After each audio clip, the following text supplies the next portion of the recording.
the Germans started to send out notices to Jewish families to report for deportation.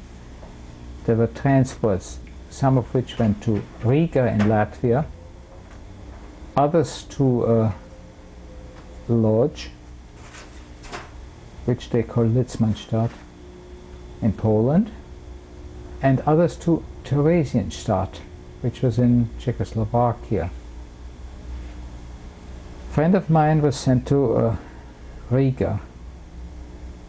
His name was Erich Sicher. And everybody dreaded these notices. And sure enough, on October the 10th or thereabout, we received notice that we had reported in 3 days at, ironically, the building that my school was in, which had been used, has become a gathering place for deportation. Was this your elementary school? No, that's my Kreisrealgymnasium, my gymnasium, not high school. I don't quite know whether my parents did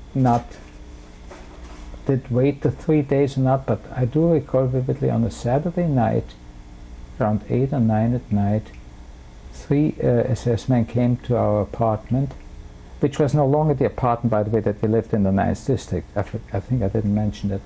They made us give that apartment up. It was a lovely, lovely apartment in a very, very good neighborhood, and they felt we are not allowed to have such a good apartment, such a nice neighborhood. And my father found another place to live in the 3rd district, which was still very spacious apartment, but it was the area was nowhere near as desirable.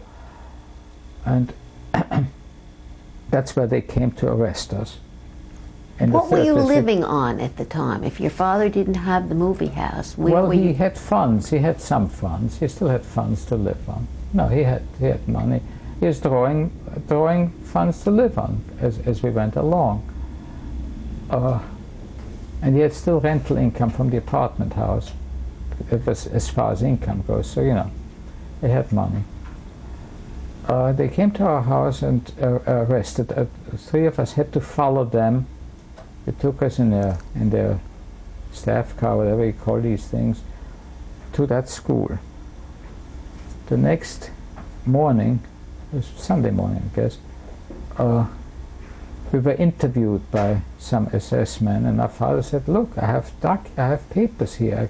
I'm working on leaving for Shanghai. I'm working to go to Santo Domingo. I mean, I have umpteen possibilities." And we were supposed to go to Portugal in order to go to San. The guy says, "Don't worry," he says. "You'll be able to do all this after you get to Lodz." He says, don't be concerned. You'll be able to leave from Lodz." Now, we didn't even have any belongings with us, so the following day they allowed my mother and me to return to our apartment and pack up a certain amount of things in a couple of suitcases. My father they kept as a hostage so that we don't take off. We were concerned if they let all 3 go, we might somehow go underground or whatever. And we returned with our belongings, and about another day later, on October the 15th, huge trucks came, and we were loaded onto the trucks with our belongings. We were taken to the Bahnhof, which is in the 3rd district, where a train was waiting. We had passenger cars, and they had SS men on both sides of the train guarding it so that no one tried to escape. We loaded onto the train, and a few hours later it left. During the night, the train had spotlights attached to the cars that illuminated the sides of the cars so that no one could jump off the train in the darkness and possibly get away. The train ran through the night. Did you have any food with you? Yes, fortunately my parents my mother rather had packed food, assuming that they might not give us. They gave us nothing to eat in the school building, which was in the Kastelletzgasse, by the way. we had some food, and the following afternoon, around 5 in the afternoon, the train arrived in Lodz. Did you know many of the people on the train with you? Not really, no, because they were gathered selected at random, it appears, almost, and there were 1,000 people were on this train. 5 trains, subsequently 4 more trains were sent to Lodz. But other trains came into Lodz from other cities like Berlin, Mannheim, Stuttgart, various other, Munich, from various cities. Also people, or in Luxembourg. Some people came from Luxembourg also. Did your parents have any idea what to expect in Lodz? Obviously not. Had they known what to expect, they certainly would have done anything, including going underground, but they felt that the Germans couldn't be as barbaric as they turned out to be, which of course was only the beginning, and it became far worse later on. We were rushed into, the train actually stopped outside the ghetto.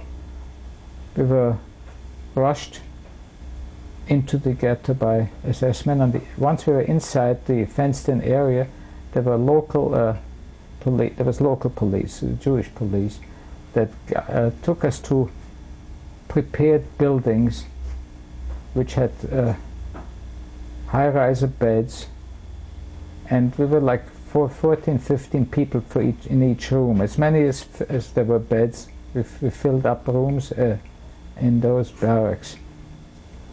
And that's where we stayed for a while. Was there